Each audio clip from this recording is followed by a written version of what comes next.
Hello, everyone, and welcome to Extremely Non-Extreme, a podcast brought to you by Principle-Based Politics. I am Quentin Whitrock, the host of the program, and this week on episode 3, my guests are Darren Knight and Laurie Bergren. Both are lawyers living in Minnesota. In prior lives, both have run for or held public office, and they remain very attuned to the issues facing our national government. Both are well read and bright. Where they differ, however, is in their viewpoint on politics. One format of this podcast is to feature two guests, one with strong opinions on the left side of the political spectrum and one with strong opinions on the right side, with me moderating literally from the center. And today is the first episode of that format. So to do that, I wanted to make sure I wasn't wearing blue or red to be favoring one side or the other. So I have on my Minnesota Twins shirt, which has red, white, and blue. Uh, Laurie and Darren, if they were wearing their team colors, would be wearing blue and red. I see Laurie is. Darren, you There should is have. a closet Democrat. Darren, you should have worn red for the program because Ms. Laurie frequently comments on social media regarding politics, and she does so from a Democratic point of view. And Darren, as many of you see, is a frequent commenter on the Principle Based Politics blog. Sometimes they're commenting under the name D Knight, and he generally approaches issues from a Republican point of view. So I'm referring to you now and putting labels on you as Republican and Democrat. Darren, how would you describe or label yourself politically? I don't know that I'm really a traditional, well, traditional is maybe the wrong way to put it. I don't know that I'm Republican in the sense of, I'm not necessarily in line with all of the party positions or any of that. I'm more libertarian, probably a word, Quentin, that I don't know that you like so much, or maybe like's the wrong way to put it, but I'm a little bit populist, I think.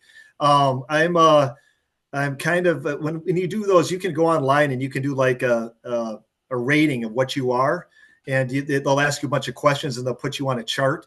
I come off as kind of borderline liberal libertarian. I'm not. I don't really on those charts show up as conservative per se. However, those charts online when you do them often are like much of our society structure are slanted from the left to begin with. But so I'm kind of more libertarian than I am traditional conservative, I think. Well, where I have seen you in politics is at Republican conventions and events here in Minnesota. So I'm going to welcome you to speak Republicanese if you would like. Laurie, is there a word or phrase that summarizes your political identity? You know, um, I think the labels, I have registered in the past as a Republican and an independent and a Democrat. I've been all over. But I don't think those labels are that meaningful anymore, much as I feel the same about the labels conservative and liberal. But if I had to I'm obviously a registered Democrat, and I would align more with Democratic policies right now, which are also all over the map. But I suppose I would call myself a progressive pragmatist if I had to come up with a description. Okay, that's interesting. And and when we hear you talk about policy, we will get a better sense of what a progressive pragmatist is. The topic today is politics after Trump. It often is said that all politics is local. And I say today that all politics is about Trump, at least for the last 10 years. As I've argued in the Principle Based Politics blog recently, though, The day is coming soon when nobody is going to have Trump to kick around anymore, to paraphrase Richard Nixon. Darren, I'll start with you. Do you agree with me that the era of President Trump's outsized influence on American politics is nearing its end? Yes, I think it is. I mean, and the news today, apparently he's got might have some heart issues that they're exploring right now. He's got some swelling in his legs and some bruising that ties into some cardiac issues, and that maybe he's 78 years old or whatever he is, 79, I don't know. And he's not probably in the top health condition that he could be in, but he's pretty vibrant guy though, and I think he's mentally and physically sound. But yeah, his era is coming to an end. And the Republican Party, much more than the Republican Party understands, I believe, were carried by him in the last election. He has his personality. He's a force of personality, and he has one of his main traits is extraordinary self-confidence, and he's politically incorrect, and he's a unique guy.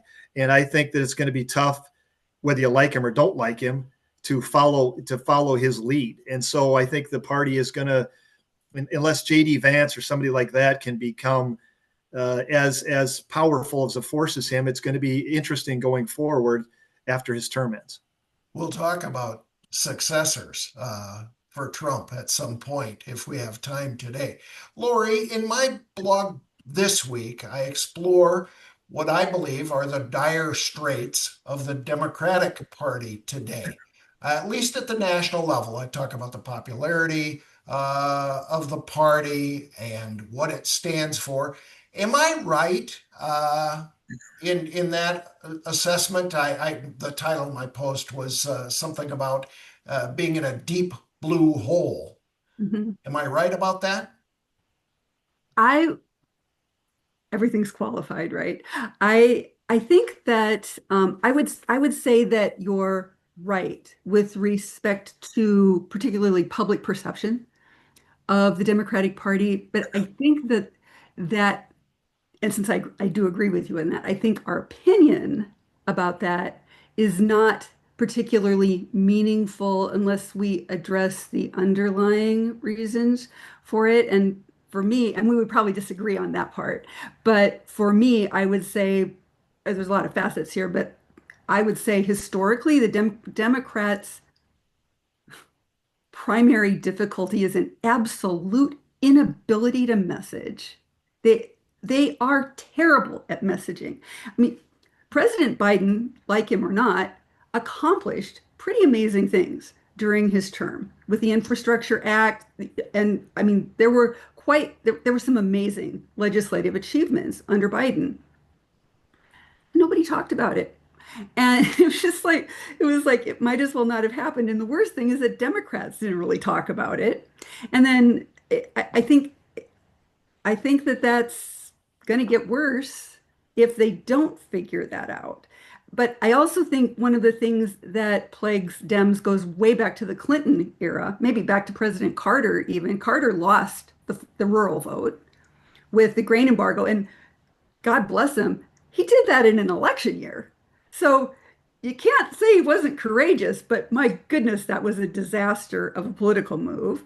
And then Clinton, you mentioned Rahm Emanuel in your blog, and Emanuel pretty much was the art policy architect for the Clinton administration, and his policies lost the Democrats the union vote with the embrace of NAFTA and God knows what else.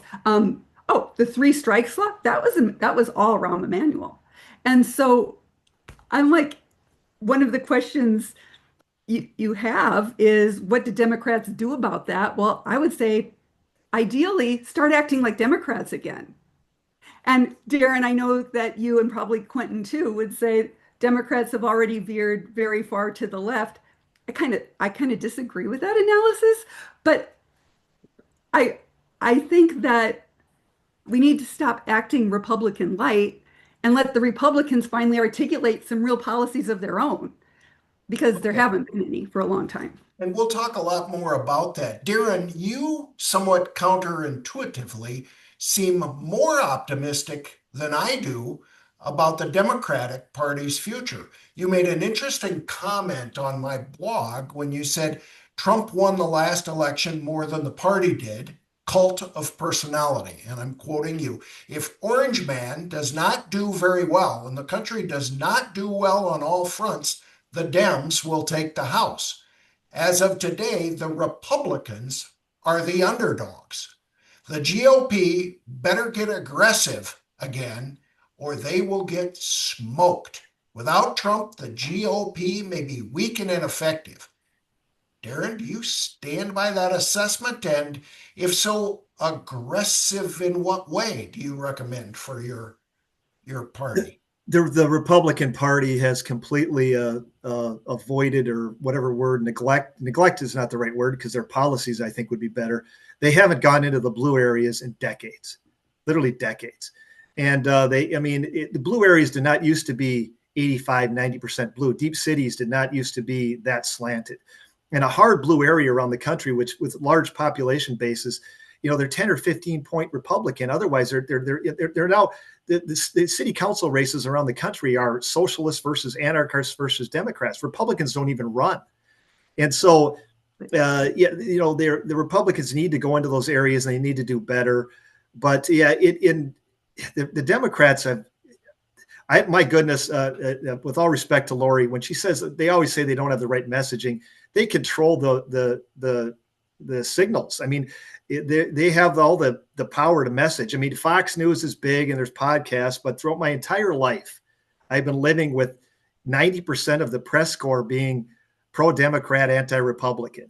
And you live your life, you go to school, you get that, you go to college, you get that. Even large companies have become kind of woke and all of that. Now, Trump is kind of turning some of that around, and in good ways. And he's gone after some of those universities, and you two may disagree with me on that, but I think he should do something with the universities. It's not healthy to have giant systems of infrastructure in our country be for one party. And it's been like that for literally generations. I mean, it'd be tough to find a Republican news host, for example. Cronkite was a Democrat. That's how old I am. Dan Rather was a Democrat. ABC, CBS, NBC, Washington Post, New York Times, MSNBC, CNN, Fox is the big dog, but the vast majority of the messaging for decades has been pro-Democrat, anti-Republican. And historically, presidents lose in the midterm. And so I do think the Republicans are up against it in 2026. I don't think they realize that. It depends on what happens in probably the near term with the big bill and all of that. If the economy is really strong, maybe they could turn history around. But I don't think for a minute that the Republicans are the favorites right now. Laurie, your reaction, do the Democrats hold all of the levers of power, but just don't use them properly? Well, I actually have a question for Darren. Do you read the Washington Post and the New York Times? Oh, yeah, I've looked at them, sure. But do you read them like on a regular basis? Because I do. And the editorial sections of both papers are not particularly pro-Democrat. And also, I just find a lot of he said, she said kind of reporting without a lot of that. I don't see a lot of investigative journalism going on anywhere. But while you were talking, the thing that first popped into my mind when you were talking about Cronkite, I'm old enough to remember that too.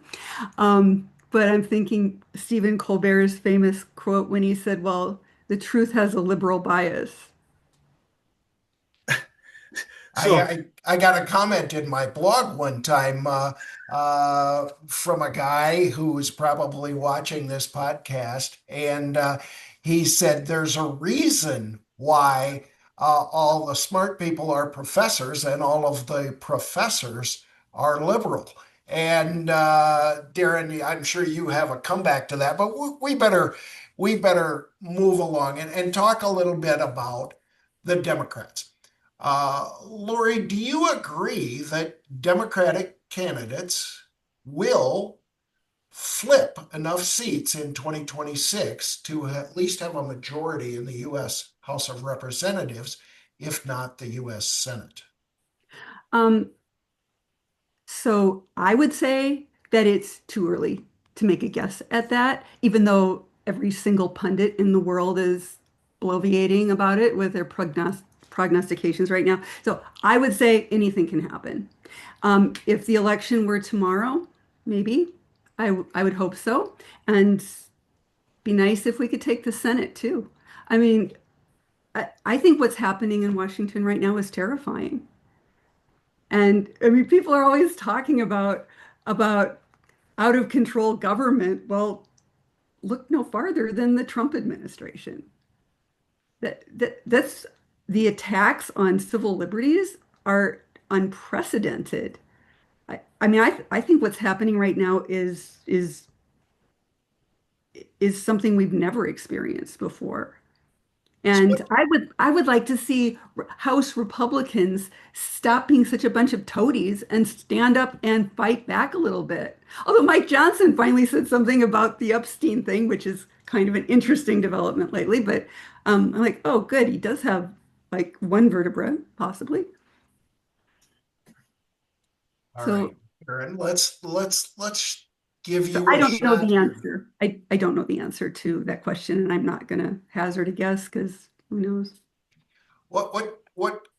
I'm tempted to ask you what kind of Democrats you want to see on ballots in 2026, Darren, so that it would be most advantageous to your point of view. And I will ask that, and then I'm going to ask you the real important question, which is, as a Republican, what kind of Republican candidates would one want to see? But let's start with the Democrats. What do you want the Democrats to nominate Mamdani types, or what do you have in mind? I Well, think I think that all the fuss over Mamdani is like sort of a lot of overblown stuff, but that's beside the point. To answer the question about who I'd like to see running for national office, I'd like to see guys like Sherrod Brown in Ohio. It's a travesty. He spoke for everyone in that state and cared about people. It's a travesty that he lost the election. I think a lot of Dems lost election because of in the general election because of the failure of the Biden administration to really articulate a good policy about Gaza. And I mean, I met people who were Palestinians who told me they were voting for Jill Stein because she really understood their issues. And I'm like, uh, maybe you should read about her a little more. But I understand the disaffection. But I'd like to see guys like Sherrod Brown. Angie Craig's running for the Senate in Minnesota. I'm very happy to see that. She works really hard.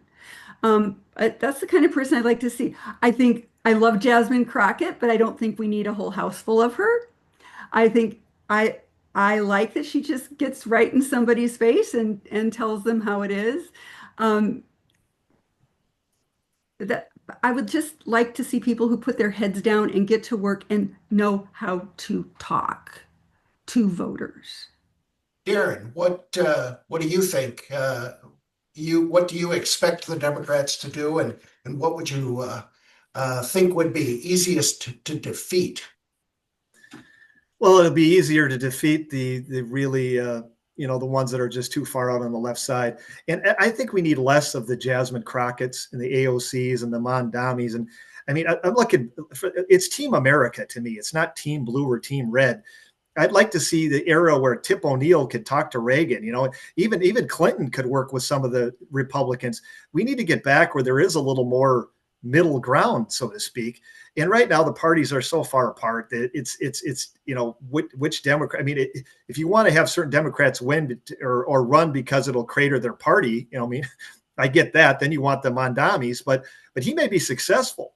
But I'd like to see more balance, honestly. And I think that the divide between the parties is just too large. We got to figure out a way to get back to middle ground. And honestly, you two may both disagree with me on this. In order to get back to middle ground, the party that's got to move the most is the Democrats. They are just too far left across the board. That I mean, like I said earlier, the sentiment and the political, kind of posture in blue cities is taking over that party. And it's not healthy for the country. I mean, that's why Mondami won. And there's a guy in Minneapolis now running that has the same kind of mindset as Mondami. We don't want socialism, folks. I think people on the left don't even know what they're asking for. And they literally don't know what they're voting for. I mean, they're going to be at some point, you're going to literally wake up and you're going to be something that you didn't want. And I mean, I think that's, people need to be a little more sober about this. I have a question. Yeah, go ahead, Laurie. Darren, would you not also say that about Republicans right now? Do you think that people woke up and said, this isn't what I voted for? No, I would say that the Republican Party has moved left too. I mean, I've got oh yes, I've got concrete examples of this. I mean, we'll go back over time historically. Just I mean, Kennedy would be an arch Republican right now. I mean, and I can tell you where it kind of crystallized for me in the last 10 years is in my legal work. I've done city development work for years. And Quentin, you and I have talked about this a little bit on sidebars when you were running for office. And people kind of eyes glaze over when I talk about this. But it's at the city level, and I've done mostly development work in the suburbs. They're much more controlling, social engineering, more difficult to work with than they ever were 20 years ago. Mm-hmm. And they wanted, you know, to be really blunt and crass about, they want people to live in apartments and ride trains. And so in the governmental involvement, you can go to red areas. In city government in red areas, the city administrator and the city planners are Democrats, or they think like Democrats. They go to the same seminars. Our whole society has moved left, which I think is what most Democratic and Republic type, constitutional Republic type governments do over time. Government goes in one direction. It gets bigger. And we have to find a way to scale that back, or we're all going to head down a road that nobody's going to want. Even the Democrats aren't going to want where you're going. So would you say, so I would agree with you. I was a commercial real estate attorney and am very familiar with the roadblocks to commercial development and residential development and things like that. And I would agree with you 100%. I don't know if it's like, I don't know if I would characterize it as a right-left thing, but I do think that administrative burdens tend to grow over time. And then there's the whole NIMBY problem. And I think all of that is a good point. At the same time, I'm not seeing anything that's close to left on the Republican side. It's like banning books and, I mean, complaining about cancel culture and then banning books, pretending science isn't real. I mean, that's where, I mean, I'm just looking at it from maybe a more broader perspective than, I mean, I have some issues too that are like specific, but as a general principle, do you really think that what's happening now is more to the left than I would say Democrats today are somewhat to the right of Eisenhower. So we both have a similar view of how the parties have evolved, only opposite. Well, let me throw spending. I know, that's how I felt about your Kennedy comment. Tax and spending is one area that I think has moved to what I will call the left, in that our federal government continues to grow and spend more and more money every year, and much more so than while giving tax because breaks of to inflation. Billionaires, right? While giving tax breaks to billionaires. And I worked, my last period of work was in-house for a multinational, massive insurance holding company, and hardly paid any taxes at all, despite raking in money hand over fist. I mean, maybe people should be taxed fairly. And I think things should be done, taxing and spending should be done rationally, but I don't think we can just say all taxing and spending is bad. That's why I'm like, let's look at issues and say, well, how does this work from a tax perspective? And how does this work from a spending perspective? I would totally agree that the administrative burden includes a lot of absolutely ridiculous overlap that just saps people's energy and finances from getting things done. And that needs a good look at it. You would have thought that the Department of Governmental Efficiency might have done that, but they didn't. Now I interrupted you, but so the Department of Government Efficiency was trying to do something like that. Now people can, let's look at that. We got a 37, 38 trillion dollar deficit. Mm-hmm. And the Democrats literally are just apoplectic about anybody cutting anything. And That's, yeah, that's true. I mean, any single cut they wanted to make to any department, like USAID, they're freaking out. USAID is a propagandist organization to a large extent.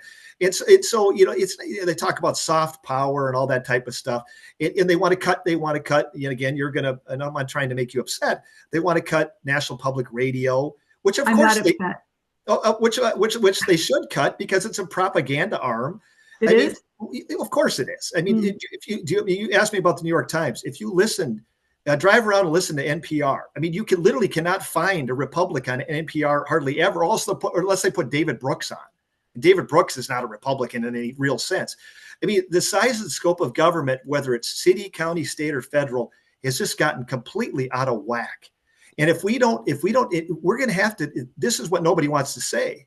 We're going to have to deal with entitlements at some point. We have a 30-some trillion dollar debt. Mm-hmm. Okay, you're gonna at some point have a collapse. And so why would anyone support the big beautiful budget bill that is going to like double that?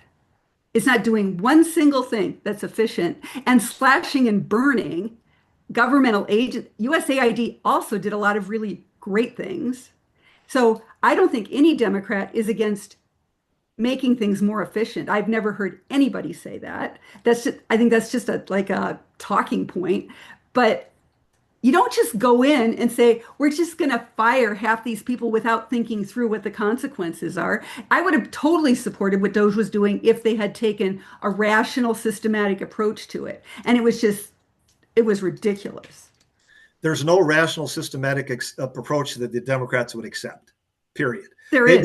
They would not accept any cuts anywhere because they'd find a way to say that it was for benefiting the greater good or whatever. Because in your opinion, we totally disagree about this. But I'm willing to let me agree say with this you. as the moderator or mediator of the discussion. I think that it's politics, and whatever party is proposing a bill, if it contains any cuts, the other side says they don't like children. They don't like starving children. They don't like education. They don't like, and so any cuts get exploited for political purposes. Agreed. And any tax cuts or tax increases get exploited to win the next election and Exactly. to paint the other side in the bad light. I mean, neither party is in a position to complain about the debt because both parties have contributed to it, and is because they're both afraid to be labeled as the party that cut anything. Clinton did balance the budget, and Obama took over from Bush and did an amazing turnaround with the economy. So I'm not going to quite say equal, everybody's equal here, but I will 100% agree with you, Quentin, that there is a severe paucity of intellectual honesty in the rhetoric on both sides. I'll agree with you, Quentin. Neither party knows how to cut anything. I mean, Bush the younger, he never vetoed any spending bills or even attempted to. And so I don't think either party, but I think I'm not trying to be too tough here, but I think it's laughable to have the Democratic Party is the party of government. It's literally their constituency. I mean, they have government employees, government employee unions. They will not ever voluntarily shrink government in any respect. So to slash and burn, as tough as that sounds, that's literally what we're going to have to do at some point. Do you realize that the government, the U.S., the federal workforce is roughly the same as it was in the 1950s in terms of numbers? I'd like to see some stats on that. I'm not trying. I'd like to verify that really, because I don't trust a lot of narratives that you're going to hear on CNN or read and I do read the New York Times, by the way, once in a while. I don't watch any media on TV. Okay, well, I'm just saying a lot of stats when people throw things out there. I'm not trying to be offensive to you. I'd like to see verification of that because it doesn't make sense to me. I mean, I'll go back to city governments. They're way bigger than they used to be. There's more people in there. There's more staff. There's more everything. So I just really highly doubt that the government is shrunk. It doesn't make any sense. I quoted a stat that I think I got out of the Wall Street Journal when I was complaining about how the budgets and the work of Doge The work of Doge had some validity to it and that they're coming from the right place. But if we cut the entire federal payroll, it's only a few $100 billion. Exactly. And so it's not the number of government employees that is the problem. It is the size of the agencies and all of the things they do that spend money and dole out money in order to try to get votes for the dolers. So And what would you cut? I know people asked me that when I was running for office. What would you cut? And I think there needs to be a approach where all departments are cut by a percentage, and then put the head of those departments in favor of in charge of coming up with what they will cut to get down to the budget uh, proposed by the president. The and that budget should be balanced or closer to it than anything we've had now. This is an idea. I didn't make this up. So, Gary Russell, who was the guest on episode one and who had been a Fortune 500 executive, said that in his business, the boss would say we need to cut everything by whatever it is, 17%. And then the head of each division or department would come up with a plan for making that happen. That's the so kind of thing I'm that open to. that's an idea that a lot of people propose. And historically, what's happened in large institutions when those things, whether it's government or private institutions or publicly traded companies, what happens is it unfairly punishes the departments that are already lean and doing a good job, and it encourages everybody to like spend more money because they're like, oh, well, we can't cut this and we can't cut that. And then they make sure they spend their entire budget, even if they didn't need to, because they're afraid it's going to get cut again. And so I find that seems like a good superficial solution, but in practice, it doesn't work very well. So you don't want to cut anything, right? No, that's not true, Darren. Darren, So, That's so, well, could you answer the question, Darren. I What think would you that cut and how would you go about it? so but the first of first, but to answer your question, the first thing I would do is put the inspector generals back because they actually paid attention. And I mean, it was crazy to get rid of them. And I am a fan of cutting a lot of stuff, even though you guys may not think I am. But I think it needs to be done in a rational way and not, I think across the board cuts don't work. I think that slash and burn often ends up costing more money than it saved. And I think that we should encourage real oversight. And inspector generals did that. We shouldn't gut the Consumer Product Safety Commission. We shouldn't gut the consumer protection agencies, but have them show what they did. So if you cut staff, whether you say if the staff, you cut staff that it's a little pinprick, it doesn't take enough money away. It cuts influence. And if you cut influence, you're going to reduce regulation at some point. They're simply not going to have the power to control aspects of society that they do now. So yes, cutting staff would be helpful. Also, it's like a microorganism. It goes in one direction. If you just raised a good point. So if you have a government entity, like let's take a Minnesota Department of Transportation, they have a certain budget for snow and salt and ice every year. So they want to be able to spend enough money to match that budget. Well, that's not the way they should operate. They should operate in such a way that adjusts from year to year. So they don't by themselves, they're not going to voluntarily get smaller. And again, it becomes literally a constituency it becomes a kind of a parasite on society.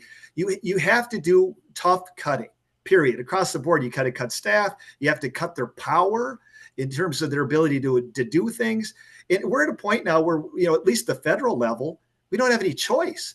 The only other way to do it is maybe grow ourselves out of it, which is going to be really tough because the hole is so big. The deficit is simply too large to grow yourself out of it. Agreed. But so we're at a point where we're running out of options. And so when you say, what do you cut? I think you have to Quentin's point, you got to pretty much cut everywhere. You have to look where you can reduce staff, where you can reduce influence, where you can take away power, and where you can save money. So would you agree that the big beautiful budget bill was a good idea because every single economist in the country, except maybe that one guy on Fox, thinks it's a terrible idea with respect to the permanent tax breaks.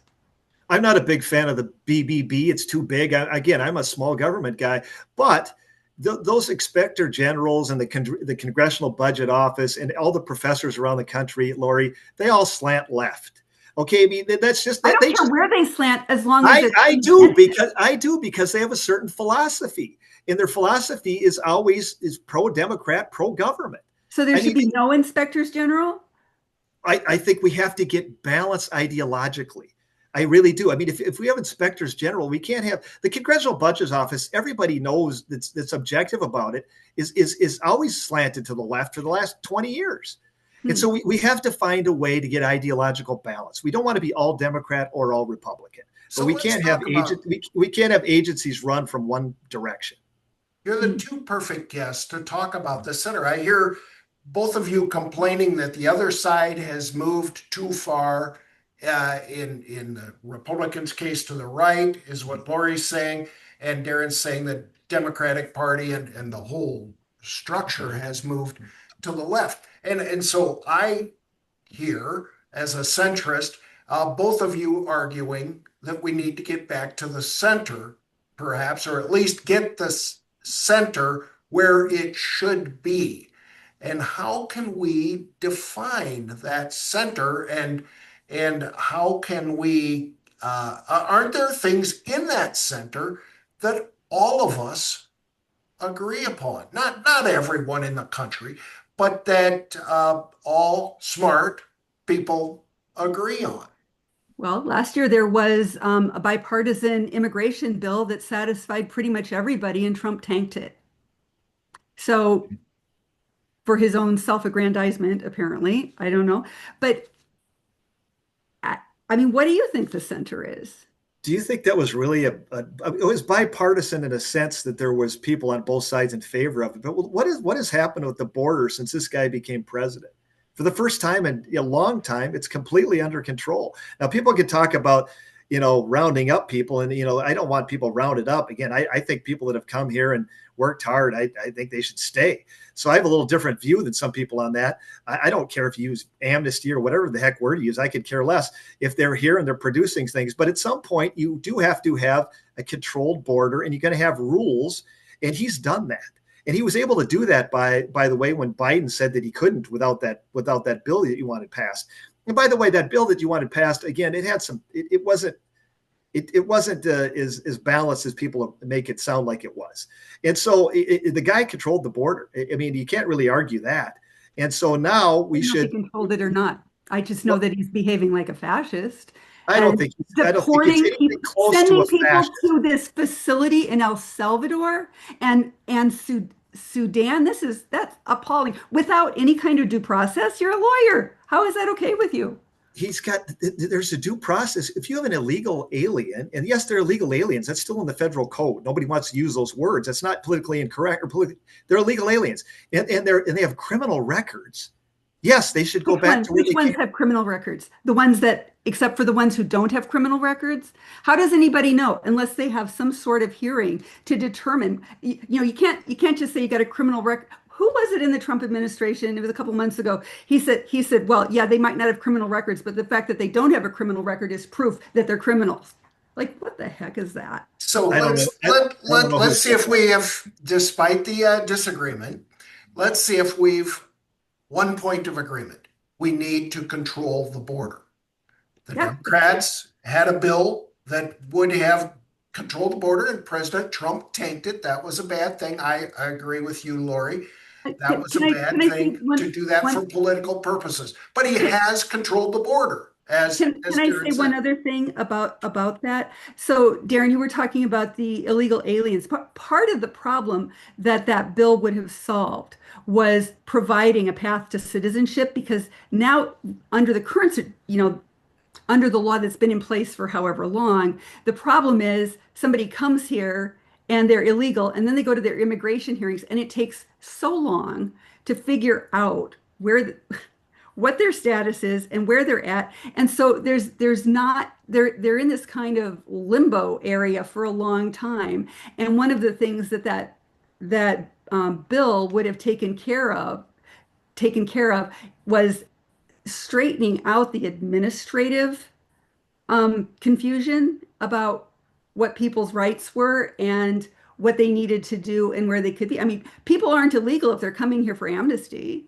That's not illegal to enter the country. So the vast majority of the people that were coming here for amnesty, they lose those amnesty cases and get set back. So there, or really? but I believe we're all going to agree on something. This is going to be nice.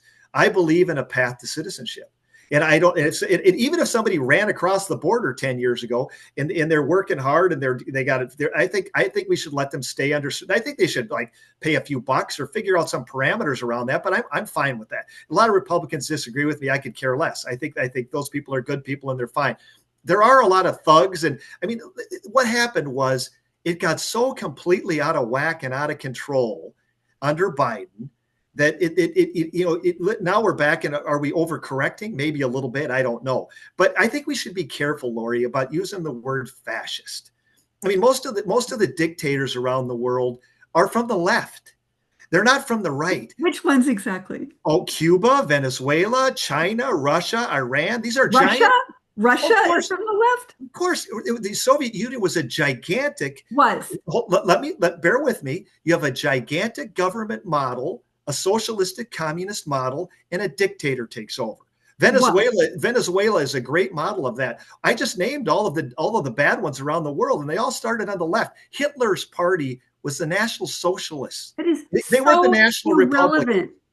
No, it's not, because we shouldn't be calling people fascists when they're not fascist. The issue is authoritarianism, and you can get to authoritarianism either direction, up the circle. Russia is anything but, I mean, Russia is a total oligarchy. Putin has 100% control. So we can call it authoritarianism. I don't care what we call it. When I see people in masks just going around making raids and arresting people and not giving them any rights at all, that feels very Mussolini-like to me. I don't think you're characterizing that properly. Right. They have rights. Jump they have in due here. process. Really? And they have rights? I am a centrist, and I am trying to find a middle. And I think that I've got two things already: control the borders and a path to citizenship. I think I have agreement, and you may be coming from different places, but that we need to have a more limited government than we have right now. We need to move in the direction of a limited government, whether it's for freedom, keeping the government out of our lives and letting us have our individual liberty, or whether it's for financial reasons in that we can't afford to have the scope of government that we have right now. Do we have agreement on that? Don't all three of us agree? I mean, Darren, you keep saying Democrats disagree with this, but I don't think it's true. I think we all agree that government should be as efficient as possible, that I have no disagreement with that. And I would also, what was the last thing you said, Quentin?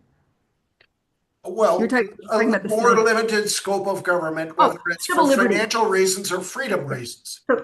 And surely we would all agree that the Voting Rights Act and the Civil Rights Act were not bad things.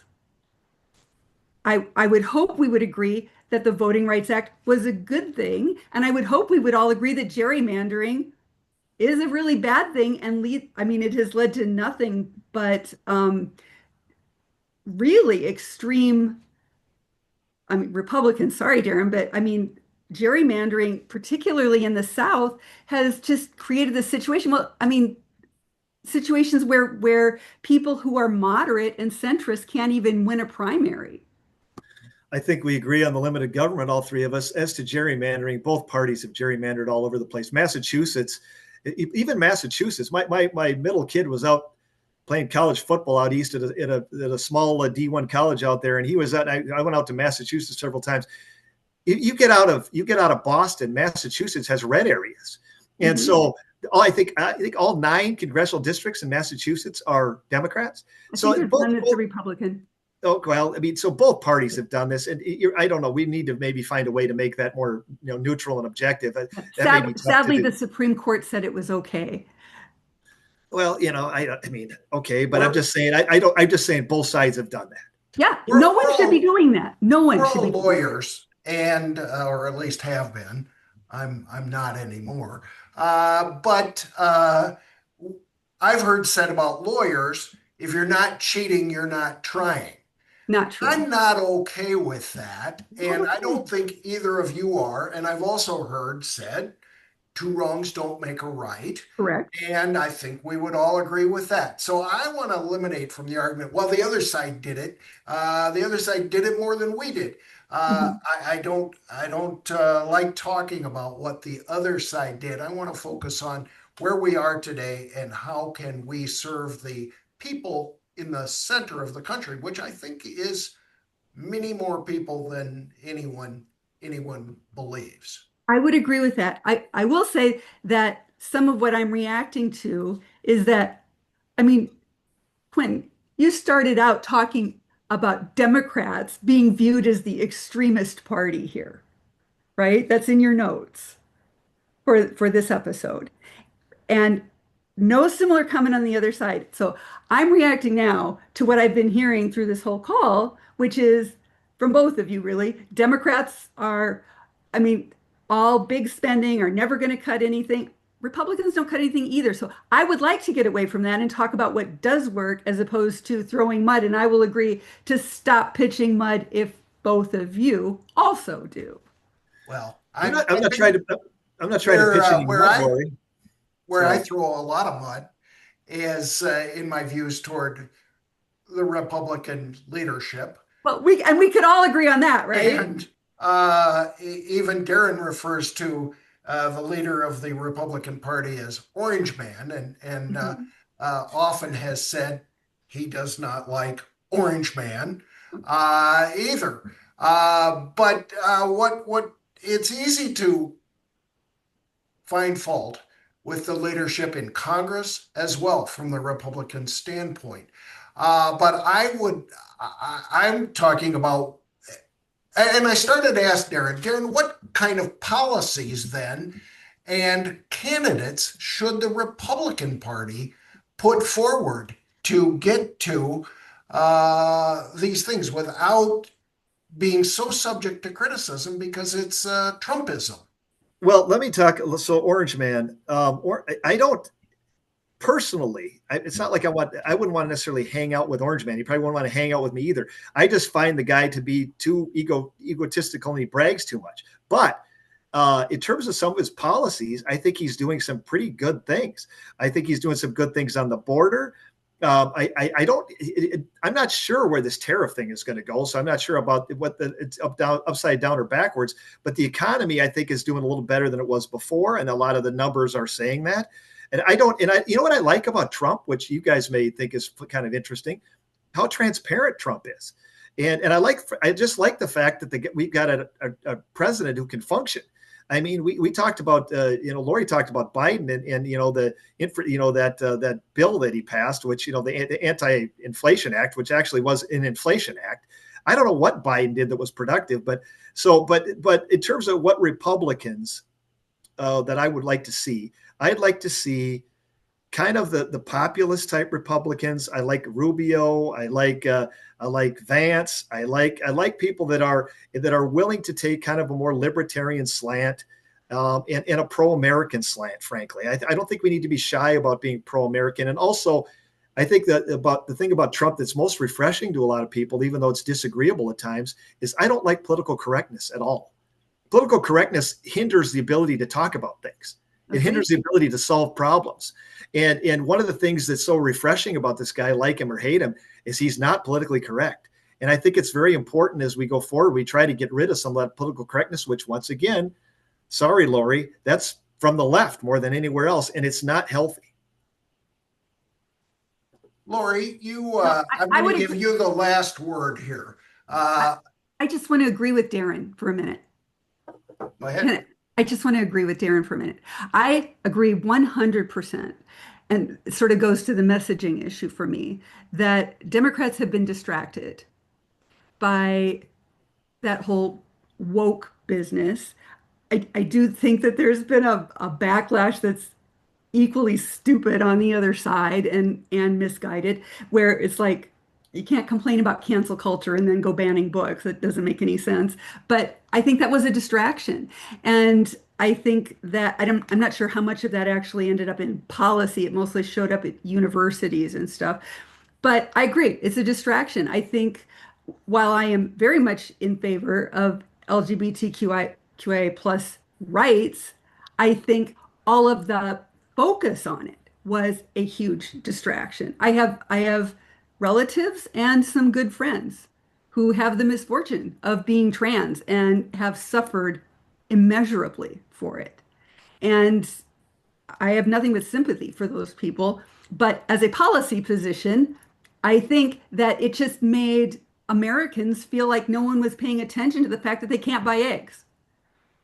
And so it's like, let's focus on things that affect most people and most voters. I am totally in favor of transparency. I would like to see federally funded elections.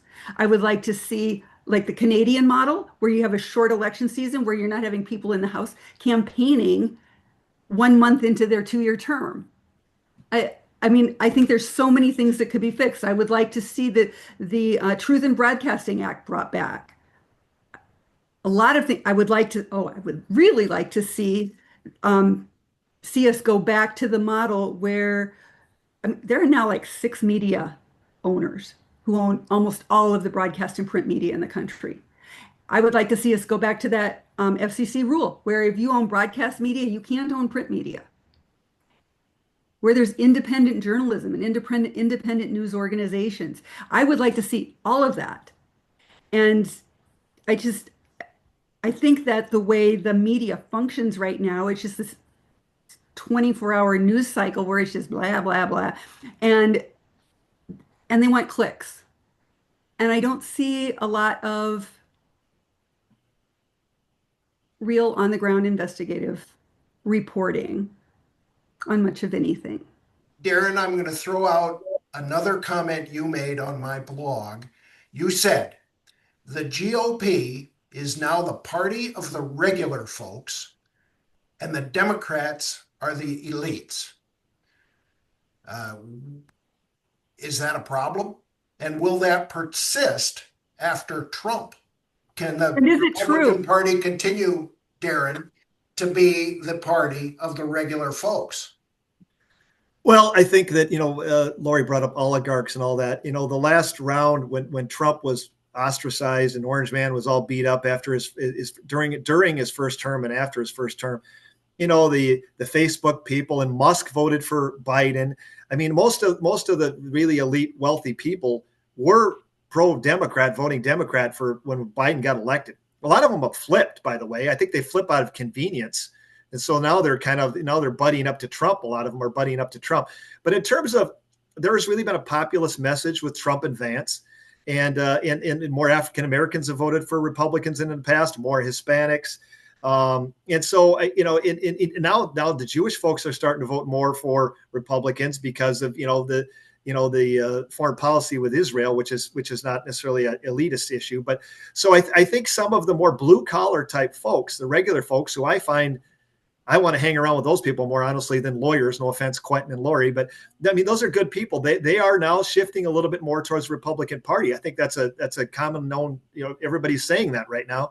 And that was my point when I made that comment on your blog. And I think that's good for the Republicans. Laurie, you can have the final word. I'd like to know what elites mean.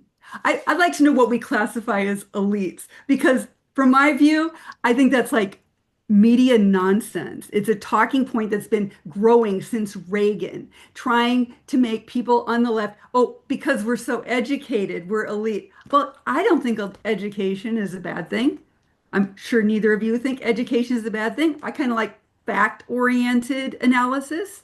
I think what's happening on the right with the anti-science, I mean, why are we anti-science now?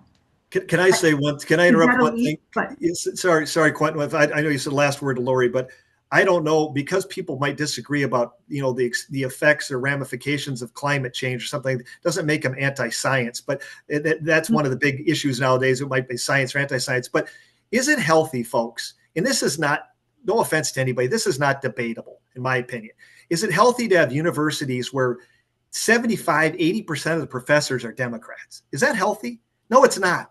I don't think I went to the University of Minnesota and I went to law school, and I mentioned this in one of Quentin's blogs in response. I don't think I had, out of 50 professors, I probably had 3 Republicans.